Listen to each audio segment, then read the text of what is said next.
So welcome everyone to Thrivecast, Unlocking Your Full Potential.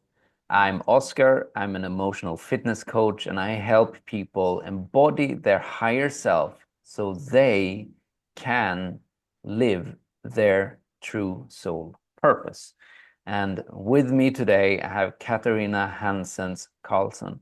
Katarina, please introduce yourself to our listeners. Thank you, Oscar.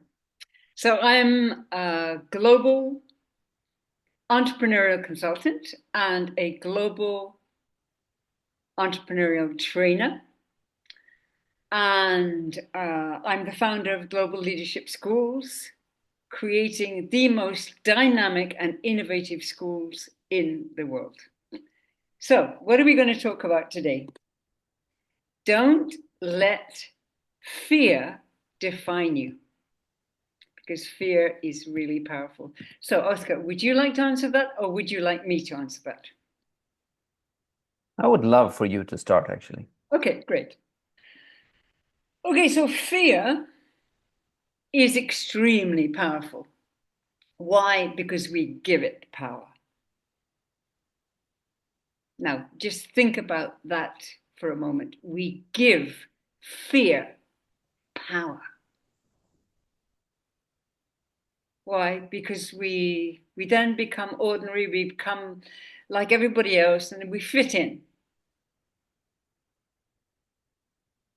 But if you think of it, I just had the thought that fear is the cause of death. So, how powerful is fear? As powerful as we make it. And how does it define us? If we allow it to define us, and our whole system, excuse me, but our whole system in this world, I'm not saying all of us, but our whole systems are fear based. Our education systems, our health systems, fear based. Our so-called defense systems. War is fear-based. Disease is fear-based. Okay, so what is more powerful than fear? Love. What is more powerful than fear? Truth.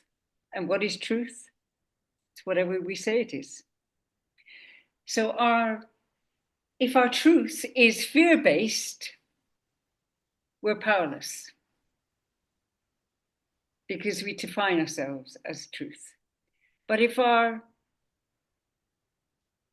truth is based on love, then we are powerful. Okay, Oscar, your turn.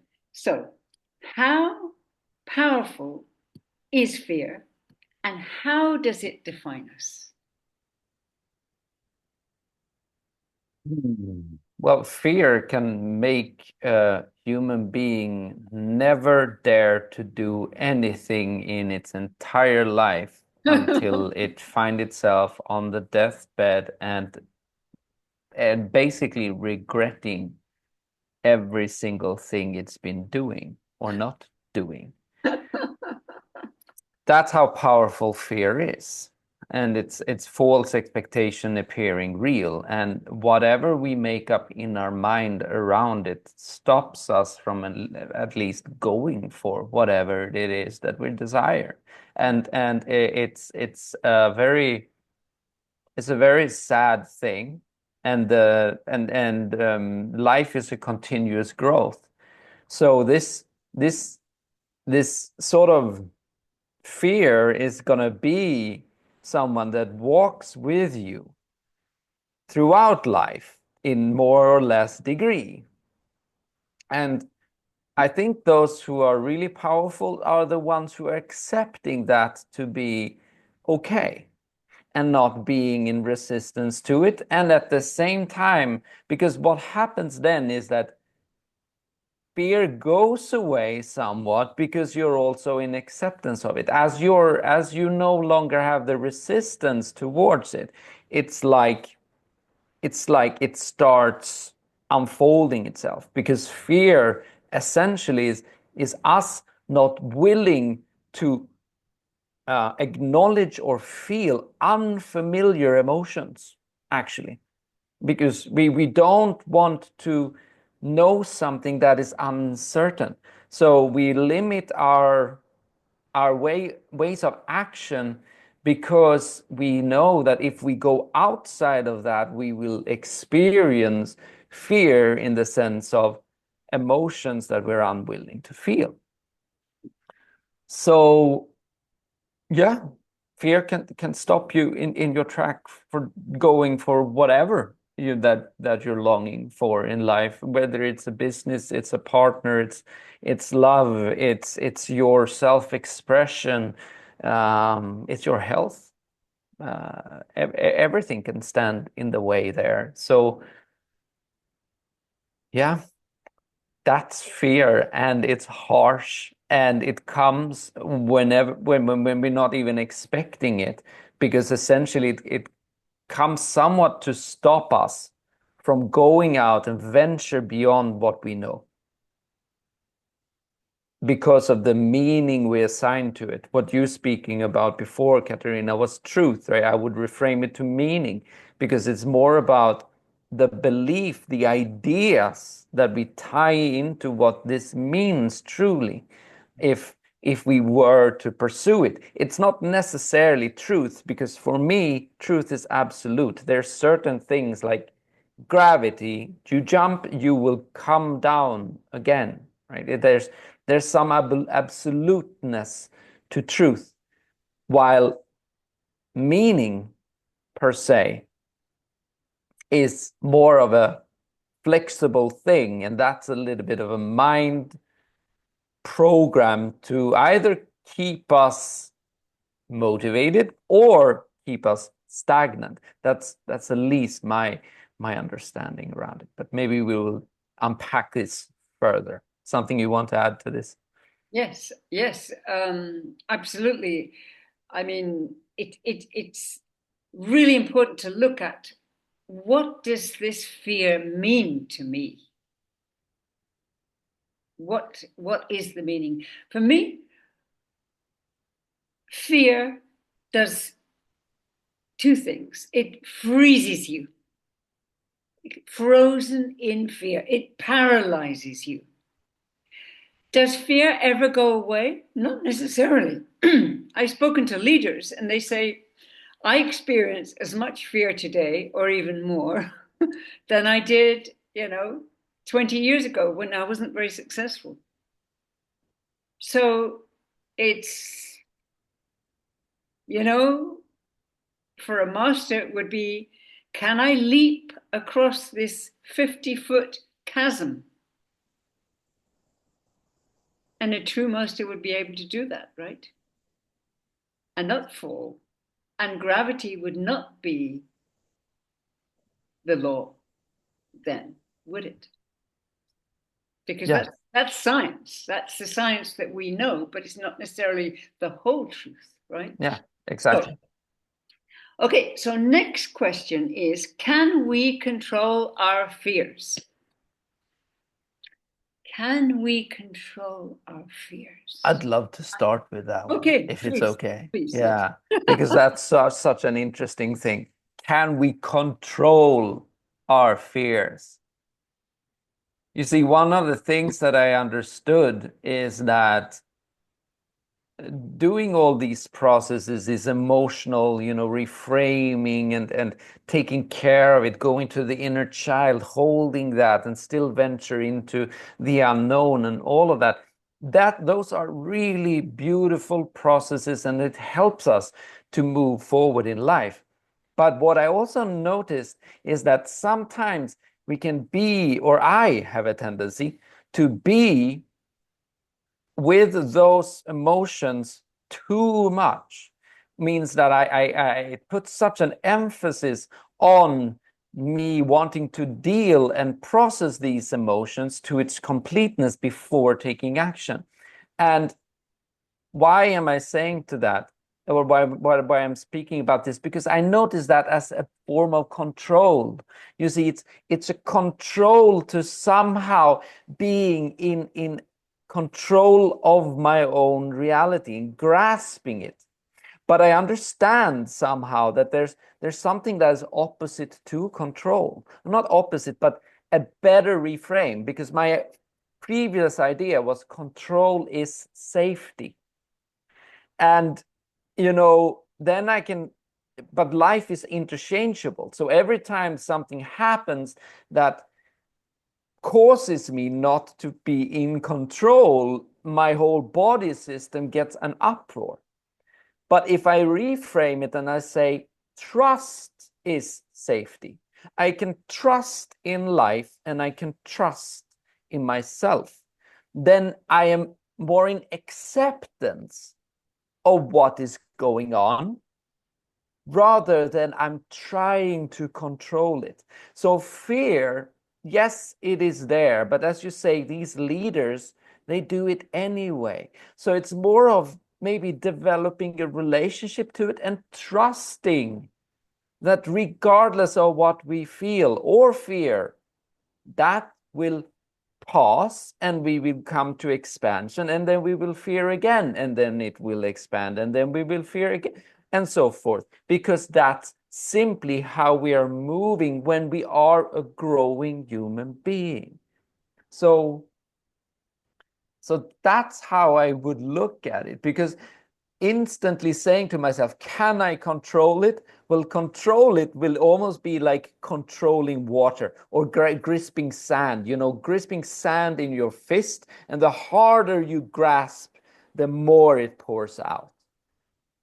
So, yeah, that's what I find interesting. What would you say? Yes, Oscar. I think that maybe control is not the issue here. Maybe decision is to acknowledge that maybe fear walks with me. Maybe not all the time. But to make a decision that, yes, I'm feeling fear. There's a book called Feel the Fear and Do It Anyway, which is so wise. Just acknowledge it. Because the moment you acknowledge it, you let go of it. You're not attached to the fear, right? And you're not making an excuse. Well, I'm too scared to do this, so I won't do that. Right? For example, I went on a ropes course one time, and I've lived to regret it. No, I'm just kidding. I was at the top of what was it, 15-foot pole, 15, 20 feet. But for me, that's high. And we were supposed to punch a ball and then grab a rope and lift ourselves down. Somebody else had the other end of the rope, and we would come down with the rope. And the thing for me was, I didn't trust the person on the other end of the rope. And I must have stood there on this tiny little platform at the top of this post for, I think it must have been about 3 to 5 minutes, which is a long time to stand there, because I knew I wasn't going to go back down the ladder. And there were people behind me waiting to jump as well.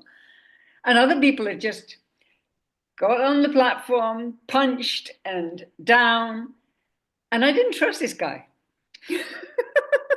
But I thought to myself, hey, Katarina, you don't have a choice. If you've made a decision that you are going to go down, you're going to have to trust this guy. So I thought, okay, jump. And I did. I did punch the ball and I did jump, because I realized I wasn't going to be there forever.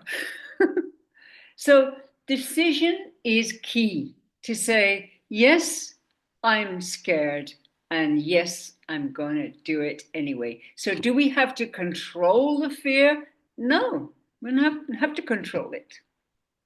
It'll control itself. And the thing is, fear is trying to get us to be frozen, to be paralyzed. Why? Because then the ego can control us, because the ego is completely fear driven. So, was there anything else I wanted to say about that? No? Just go to a higher truth, go to love, trust in yourself, trust in God if you believe in God. Trust in God, trust in love, trust in truth, trust in the unknown. Yeah. Yeah. And exactly what you're coming to that idea as well, right? Trust. Exactly. It's like you take the leap. That's trusting, to taking the leap. Doing the action still but feeling the fear is trusting. Yeah. Leap of faith. That's the leap of faith. Okay, our next question is, how do we reinvent ourselves to create a life of truth, love, and prosperity, a life of joy? Because we're either in fear or we're in joy. We can't be both. Wow, that's a big one. Let's you start unpacking that. Okay, so I have a choice to define myself as a fearful being, and then life is not fun. Life is, oh my God, I've got to insure myself against this. I've got to insure myself against that. I won't fall in love with a man because I may get hurt. Uh, I won't trust anyone. In fact, I won't even go out of my front door. I'll just stay and I'll just watch movies and if I die, I just die. So what? So I can choose to be like that, or I can choose to make life an adventure of joy, of love, of fun, of prosperity, of health, of longevity. Those are exciting adventures. And when I come to the end of my life, when I look back, if there is an end, I don't think there is, but on life on this planet, I will look back and go, I did that, that. And I look back at my life today and I go, oh my God, I took my little green mini to London without a map, and I crossed London and I found where I was supposed to do. Did I find it straight away? No, but I found it because I decided I was going to find it. And I was intelligent enough. I didn't need a map. Today, would I do that? No, probably not. It's But not even possible, maybe, because the same things does not exist anymore. Like yeah, there's too much technology. yes, but it was me and my Yeah, relationship to fear I'm talking yeah. about. Me and my relationship to, today I would be a little bit smarter, not all the time. Sometimes, for example, I went into town looking for Body Shop, but I didn't realize you know, there were no body shops anymore. But I thought, well, there must be one in the center, logically. But logic doesn't necessarily always get you the truth, right? I could have gone online and found out about it before and saved myself some time. So that's an example. So, how do we redefine ourselves? We have the choice of redefining ourselves in truth, in love, in faith, to reinvent ourselves, not as scared little people, but powerful, daring, courageous people. And we can do that every single day of our lives. And life becomes much more fun, and life becomes much more joyful and more prosperous. So, Oscar, what do you have to say? I would say, how do we do this? Well, it actually starts by listening. It starts listening and acknowledging what is going on in the present moment. Because the first thing, as I always say, is like we have to understand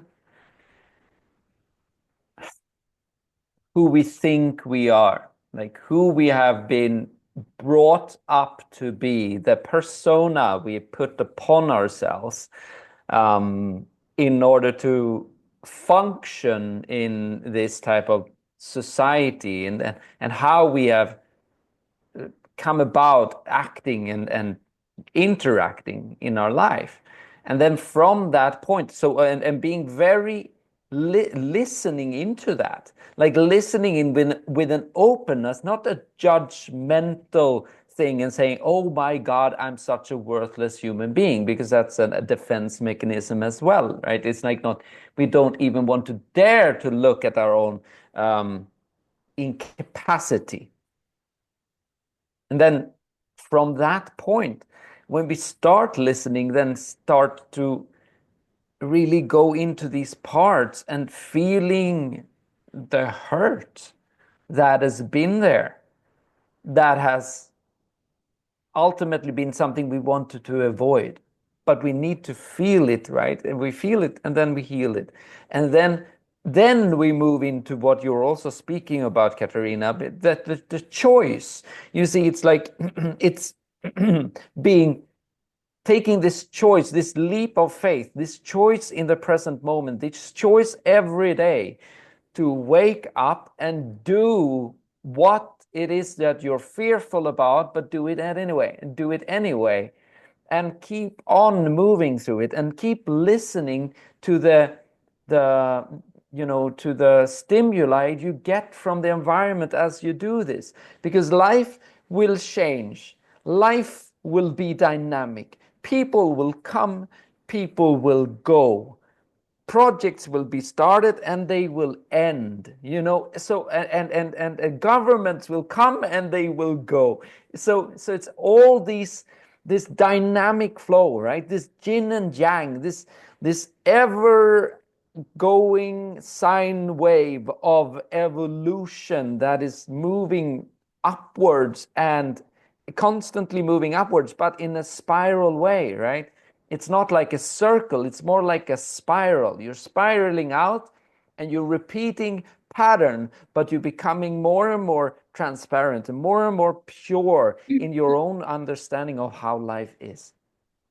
And keeping at that process, trusting it, exactly what we're speaking about here, trusting to move on this path, trusting what is coming to you, trusting to what is occurring inside of you when you truly listen, and when you're open to what is going on, when you're open to how other people make you feel, how the world makes you feel, and not blaming or shaming or complaining, because that's when you're cutting yourself off from daring to unpack what it is that you are learning here. Because ultimately, yes, you will have so many experiences, but what it also is about is whom you are becoming. And you are becoming it by feeling it and integrating it and sharing it. That's what it's about, and it's a continuous process. What would you say, Katarina? Okay, so I'd like to do something a little different. I'd like to challenge our viewers. I'd like to challenge you, Oscar. I'd like to challenge myself. And I'd like us to come up with an I am statement. So today, I define myself as courage. I am courage. So whatever I do, I'm courage. Tomorrow, it could change. So, Oscar, are you up for this? Would you like to define yourself? And I would like to, before Oscar responds, I would like everyone to put in the comment bar who they choose to be, who they define themselves as. I am joy, I am courage, I am prosperity, I am success, I am love, I am truth. whoever you are. Oscar, are you up for this? Sure, sure. I was going to say I am courageous. But I wanted to go deeper. I said, I will say, I am determined. I am determined to follow my path, no matter what comes up or no matter whom is on my way to that path. And I am determined to embrace whatever comes and do the action anyway. Fantastic. I would go one step further and say, I am determination. Because when you become determination, everything is determined by you. I am determination. Because if you say I am determined, then the rest of the sentence is left open, right? And the ego can use it. But I am determination means whatever you decide, that's it. I am determination. Beautiful. And I am courage. Okay, so listeners, who are you? I am courage, I'm determination, I am success, I am prosperity. Who are you? Please comment. And next week, we are going to speak about the power of being in integrity, the power of being your word. All right. So goodbye from me today. Amazing. But wait. How do people reach you? Thank you. LinkedIn, Catherine Carlsson, and you, Oscar? Yeah, they reach me on realitydecoding.com and on my Facebook group, Live Your Purpose, and also on YouTube as Oscar Nygren. Amazing. All right. Have a great Thank you, everyone. Take care. Bye.